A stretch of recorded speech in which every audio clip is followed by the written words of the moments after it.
Mafia Sheikh Hasina তার খুনিদেরকে যে সরাসরি নির্দেশ দিয়েছেন হত্যা করার জন্যে, সেই কল রেকর্ডও অবিকৃতভাবে এখানে সংরক্ষিত আছে। বাংলাদেশের মানুষ এইসব দেখে চমৎকৃত হবেন, দুঃখবোধে আক্রান্ত হবেন, আবার সাথে সাথে অনুপ্রাণিত হবেন ভবিষ্যতের লড়াইয়ের জন্যে।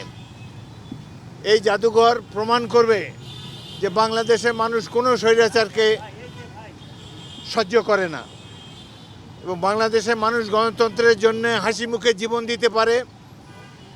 সেই উদাহরণে এখানে জাদুঘরের প্রত্যেকটি কক্ষে এই দেশের জনসাধারণ দেখতে পাবেন। এখনও কিছু কাজ বাকি রয়েছে, যেটা সংস্কৃতি মন্ত্রণালয় নিতাই রায় চৌধুরীর নেতৃত্বে অক্লান্ত পরিশ্রম করে যাচ্ছেন, যাতে করে এই দেশের মানুষ সেই ইতিহাসের একটি বাস্তব চিত্র তারা দেখতে পায়।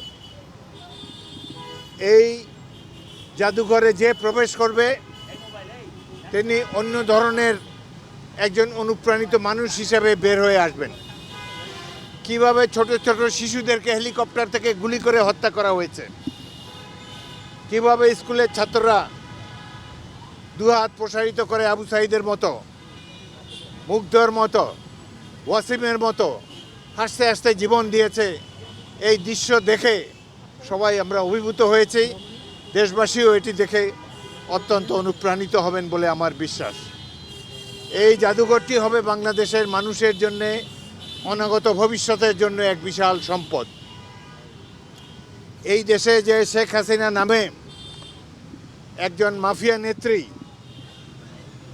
ভুয়া পাতানো নির্বাচনের মাধ্যমে তার গোষ্ঠীর রাজত্ব কায়েম করেছিল, লুটপাট চালিয়ে গিয়েছে 16 বছর ধরে, তারও একটি চিত্র আপনারা দেখতে পাবেন।